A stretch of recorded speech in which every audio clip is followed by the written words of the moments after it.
বন্ধুরা সবাই কেমন আছো? আশা করছি ভালো আছো। নিয়ে চলে আসলাম আজকে রান্না ভিডিও। তো এই যে রান্না করবো পার্শে মাছ নিয়ে এসছে। পার্শে মাছটা রান্না করব আলু দিয়ে, সর্ষে পোস্ত দিয়ে একটু করব। তো দেখতে থাকো কেমন করে করি।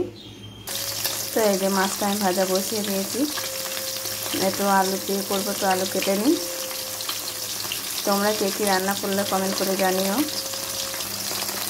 তো এক পিঠ ভাজা হয়ে গেছে, আর এক পিঠ উল্টে দিলাম। পার্শে মাছগুলো বেশ একটু বড় বড়ই আছে, জানি না খেতে কেমন লাগবে। মাছ ভাজা হয়ে গেছে, কড়াইতে কালো জিরে শুকনো লঙ্কা ফোড়ন দিয়েছি। এবারে আলুগুলো দিয়ে দেবো।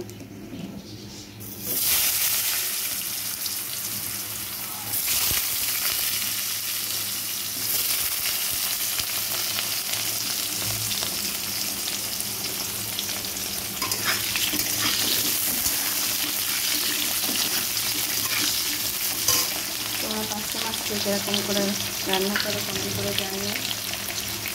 আমাদের বাড়িতে পার্শে মাছ এইভাবেই খেতে পছন্দ করে। নুনটা দিয়ে দিলাম, আলুটা ভাজার জন্য নুনটা দিয়ে দিলাম। এদিকে মশলাটা করে নেব।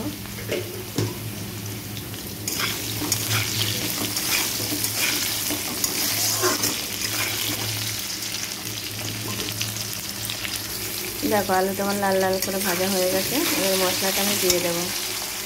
তো মশলাটা দিয়েছি, তার সাথে হলুদটাও দিয়ে দিলাম। ভালো করে একটু কষিয়ে নেব।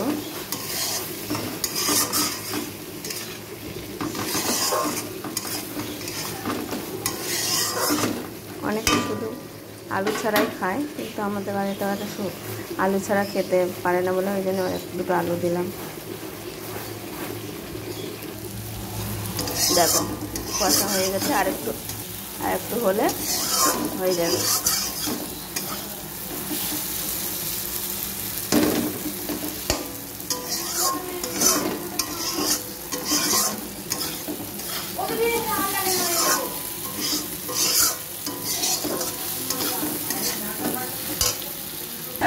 তো দেখো আমার মশলাটা কষা কমপ্লিট। এবার আমি জল দেবো।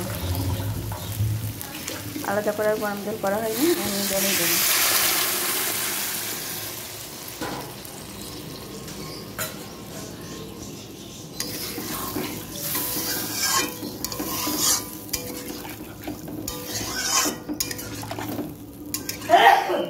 দিয়ে দিয়েছি। ঝোলটা ফুটে উঠলে মাছটা দেবো। কালারটা সুন্দর এসছে। ভাতটা দিকে ফুটবে।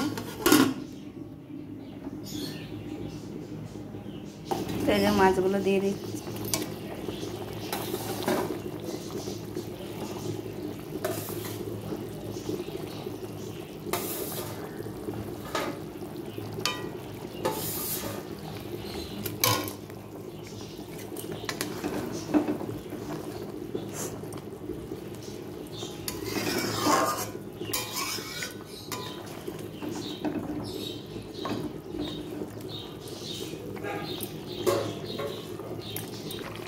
তো এরকম তরকারিটা পুরো কমপ্লিট।